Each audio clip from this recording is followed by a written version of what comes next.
পঞ্চায়েত থেকে বাড়ি বাড়ি লোক যাচ্ছে, এবার বাংলা আবাস যোজনা বা বাংলা বাড়ির টাকা ফেরত নেওয়া হবে। তো বর্তমানে কাদের কাছ থেকে এই টাকা ফেরত নেওয়া হচ্ছে, কেনই বা বাড়িতে লোক আসছে, এই নিয়ে নতুন কি আপডেট উঠে এসছে চলুন এক এক করে আপনাদেরকে দেখিয়ে দিই। আপনি যদি বাংলা বাড়ির 1,20,000 টাকা বা প্রথম কিস্তির 60,000 টাকা, দ্বিতীয় কিস্তির 60,000 টাকা পেয়ে থাকেন, তাহলে ভিডিওটা কিন্তু খুবই গুরুত্বপূর্ণ।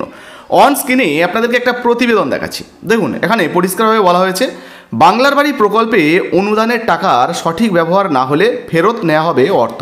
খোঁজখবর নেওয়া শুরু পঞ্চায়েত দপ্তরের। তো বুঝতে পারছেন, পঞ্চায়েত দপ্তরের তরফ থেকে খোঁজ খবর নেওয়া কিন্তু শুরু হয়ে গেছে। এবার আপনি এই বাড়ি বানানোর টাকা যদি ঠিকঠাক ব্যবহার না করেন, তাহলে আপনার টাকা কিন্তু ফেরত নেওয়া হতে পারে। কোথায় প্রকাশিত হয়েছে দেখতে পাচ্ছেন, আনন্দবাজারে কিন্তু এটা প্রকাশিত হয়েছে। আচ্ছা, ডেট অ্যান্ড টাইমটা আপনাদেরকে দেখাই। অনেকে হয়তো বলবেন যে পুরনো আপডেট দেখাচ্ছি। তো এখানে দেখুন, শেষ আপডেট 8ই সেপ্টেম্বর 2025 12টা 40-এ কিন্তু আপডেট হয়েছে। তো একদম নতুন আপডেটই কিন্তু আপনাদেরকে দেখাচ্ছি। কী কী বলা হয়েছে এবার আমরা এক এক করে দেখব। দেখুন, এখানে যেটা বলা হয়েছে যে কেন্দ্রীয় সরকার আবাস যোজনার অর্থ বন্ধ করে দেওয়ার পর মুখ্যমন্ত্রী মমতা বন্দ্যোপাধ্যায় নিজের উদ্যোগেই গ্রামীণ জনতাকে বাড়ি নির্মাণের জন্য অর্থ দেওয়ার কথা ঘোষণা করে। বাংলা বাড়ি প্রকল্পের মাধ্যমে তিনি কিন্তু এই টাকাগুলো দিচ্ছিলেন এবং বাংলার বাড়ি প্রকল্প সূচনা করেছিলেন। আর সেই আবাস প্রকল্প অর্থাৎ বাংলার বাড়ি নিয়ে কড়া পদক্ষেপ করছে পঞ্চায়েত দপ্তর। অর্থাৎ এবার কিন্তু এই টাকাই ফেরত নেওয়ার কাজ শুরু হচ্ছে। কি বলা হয়েছে, প্রশাসন সূত্রের খবর, উপভোক্তারা যদি আবাসন তৈরির অনুদান সঠিক খাতে ব্যবহার না করেন, তবে সেই টাকা ফেরত নেওয়ার ব্যবস্থা করা হবে। যাদের মাথার উপর ছাদ নেই তাদের বাড়ি তৈরি এই প্রকল্পের মূল লক্ষ্য। অতএব সরকারি অর্থ অন্য কোনো খাতে খরচ চলবে না, কিংবা সেই অর্থ অ্যাকাউন্টে ফেলে রাখা যাবে না। তো যারা যারা ধরুন আবাস যোজনার টাকা পেয়েছেন এবং এখনও পর্যন্ত বাড়ি বানানোর কাজ করেননি, ব্যাংকে টাকা ফেলে রেখেছেন, কিংবা যারা ধরুন আবাস যোজনার টাকা পেয়েছেন কিন্তু অন্যান্য কাজে খরচ করে ফেলেছেন, তো এই রকমটা যদি হয়ে থাকে তাহলে কিন্তু টাকা আপনাকে ফেরত দিতে হবে, না হলে আপনি কিন্তু শাস্তির মুখেও পড়তে পারেন।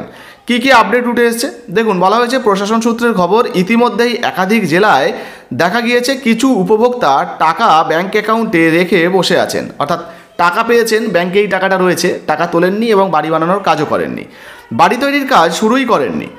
আবার কয়েকজন সরকারি অনুদান অন্য খাতে খরচ করেছেন।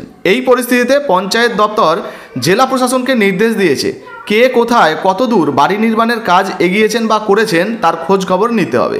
জানা গিয়েছে যদি কেউ টাকা পেয়েও কাজ শুরু না করেন, তবে তার ব্যাংক অ্যাকাউন্ট থেকে টাকা ফেরত নেওয়ার প্রক্রিয়া শুরু করা হবে। তো বুঝতে পারছেন, যদি আপনি বাংলা আবাস যোজনার টাকা পেয়ে থাকেন, এখনও পর্যন্ত বাড়ি তৈরির কাজ না করে থাকেন, তাহলে আপনারও কিন্তু ব্যাংক অ্যাকাউন্ট থেকে টাকা কেটে নেওয়া হতে পারে। অর্থাৎ আপনার থেকে কিন্তু টাকা ফেরত নেওয়ার প্রক্রিয়া শুরু করা হতে পারে। আচ্ছা, পাশাপাশি আর কি বলা হয়েছে দেখুন। বলা হয়েছে, পঞ্চায়েত মন্ত্রী প্রদীপ মজুমদার বলেন, বাড়ি নির্মাণের শর্তেই রাজ্য সরকার উপভোক্তাদের টাকা দেয়। সরকারি সুযোগ সুবিধা নিয়েও যারা বাড়ি তৈরি করছেন না, তাদের ক্ষেত্রে টাকা ফেরত নেওয়ার বিধান রয়েছে। অর্থ যেন সঠিকভাবে খরচ হয়, সেটাই আমরা নিশ্চিত করতে চাই। আর এই যে প্রকল্পটা আর কি, বাংলা আবাস যোজনা বা বাংলার বাড়ি প্রকল্প, এখানে মোট 1,20,000 টাকা দেওয়া হয়। আগে 3টে কিস্তিতে টাকা দেওয়া হতো, এখন কিন্তু 2টো কিস্তিতে 60,000 করে 1,20,000 টাকা ব্যাঙ্ক অ্যাকাউন্টে দেওয়া হয়।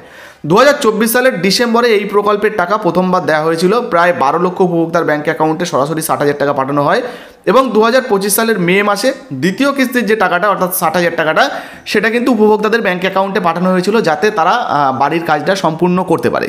তবে এই যে টাকাটা, এই বাংলা বাড়ির টাকাটা পেয়েও যারা বাড়ির কাজ করেননি বা টাকা ব্যাংকে রেখে দিয়েছেন, তাদের কিন্তু এবার টাকা ফেরত নেওয়া হতে পারে। তাদের জন্য কিন্তু এবার এই যে সার্ভের দল অর্থাৎ পঞ্চায়েত অফিস থেকে যে সমস্ত আধিকারিকরা রয়েছেন, তারা কিন্তু বাড়ি বাড়ি আসতে পারেন বা ভিডিও থেকে আধিকারিকরা বাড়ি বাড়ি আসতে পারেন খোঁজ খবর নিতে যে আপনি বাড়ি তৈরি করেছেন কিনা বা এই টাকা সঠিক কাজে খরচ করেছেন কিনা। যদি প্রমাণ হয়ে যায় যে আপনি ওই টাকাটা অন্য কোনো খাতে খরচ করেছেন বা আপনি বাড়ি তৈরি করেননি, সেক্ষেত্রে আপনার থেকে কিন্তু টাকা ফেরত নেওয়া হতে পারে। তো বর্তমানে আবাস যোজনার টাকা যদি আপনি পেয়ে থাকেন, তাহলে অবশ্যই যত দ্রুত সম্ভব বাড়ি তৈরির কাজে খরচ করুন, না হলে কিন্তু সমস্যায় পড়তে পারেন। ভিডিও ভালো লাগলে অবশ্যই লাইক দিয়ে শেয়ার করে দেবেন, আর ভিডিওটা অবশ্যই ফেসবুকে হোয়াটসঅ্যাপে বেশি বেশি করে শেয়ার করবেন। হ্যাঁ, অনেকে জানতে চাইছিলেন যে দাদা যারা নতুন রয়েছে বা ওয়েটিং লিস্টে যাদের নাম রয়েছে, তাদেরকে কবে থেকে টাকা দেওয়া হবে। তো দেখুন, মুখ্যমন্ত্রীর ঘোষণা অনুযায়ী কিন্তু মোটামুটি ডিসেম্বর থেকে আপনাদেরকে পরবর্তী যে ওয়েটিং লিস্ট আর কি যারা আছেন, তাদেরকে টাকা দেওয়া হতে পারে। প্রথম কিস্তি 60,000 টাকা তাদের ব্যাঙ্ক অ্যাকাউন্টে আসতে পারে। তো এই মুহূর্তে আপনার নাম ওয়েটিং লিস্টে আছে কিনা অবশ্যই লিখে জানাবেন। ভিডিও ভালো লাগলে লাইক দিয়ে শেয়ার করতে ভুলবেন না, আপনার মতামত লিখে জানাবেন। ধন্যবাদ।